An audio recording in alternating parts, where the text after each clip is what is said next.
روزے کے دوران حیض آ جائے تو کیا کریں؟ اگر کسی خاتون نے روزہ رکھا اور اس دوران حیض آ گیا تو کیا روزہ مکمل کرنا ہوگا یا توڑ دینا ہوگا؟ حفصہ صاحب انڈیا سے پوچھتی ہیں. دیکھیں روزے میں کسی کو حیض آ گیا نا, اگر افطاری سے 1 منٹ پہلے بھی حیض آ گیا تو روزہ تو ٹوٹ گیا. اب اس روزے کو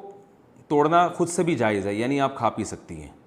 آپ نے روزہ رکھا اور حیض مینسز آنا شروع ہو گئے تو روزہ خود بخود ٹوٹ بھی گیا اور اب آپ اس میں کھا پی بھی سکتی ہیں. لیکن اگر معاملہ اس کے برعکس تھا کہ آپ کو حیض آیا ہوا تھا جس کی وجہ سے, یعنی کسی خاتون کو حیض آیا ہوا تھا جس کی وجہ سے انہوں نے روزہ نہیں رکھا رمضان میں, اور اب مینسز آنا بند ہو گئے, یعنی روزے کے دوران بلیڈنگ ختم ہو گئی, تو روزہ تو نہیں ہوا, لیکن جیسے ہی بلیڈنگ ختم ہوئی ہے تو عورت پر لازم ہے کہ اب وہ کھانا پینا چھوڑ دے, یعنی روزے داروں کی طرح رہنا اس پہ واجب ہو جائے گا. تو روزہ تو نہیں ہوا کیونکہ صبح صادق کے وقت پاک نہیں تھی, لیکن یہ کہ اب بلیڈنگ ختم ہونے کے بعد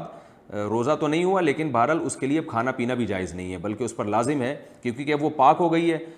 پاک عورتوں کے حکم میں داخل ہو گئی ہے. تو پاک جیسے ہی ہوگی تو رمضان کے احکام بہرحال اس کی طرف لاگو ہو جائیں گے, اور قرآن میں جو اللہ نے حکم دیا ہے کہ جو اس روزے کو یعنی رمضان کا مہینہ پائے اسے چاہیے کہ روزہ رکھے. تو اب اس خاتون پر لازم ہوگا کہ اب چونکہ یہ پاک ہو گئی ہیں اور شریعت کی یہ آیت اب ان کی طرف متوجہ ہوگی, اب ان پر لازم ہو جائے گا کہ اسی وقت کھانا پینا چھوڑ دیں اور روزے داروں کی طرح رہیں, پھر افطاری تک کچھ نہیں کھا سکتی. تو خلاصہ یہ نکلا کہ اگر پاک تھیں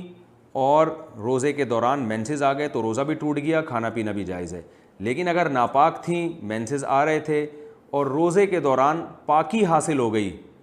تو اب کھانا پینا جائز نہیں رہے گا اور اس روزے کی قضا بھی کرنی پڑے گی.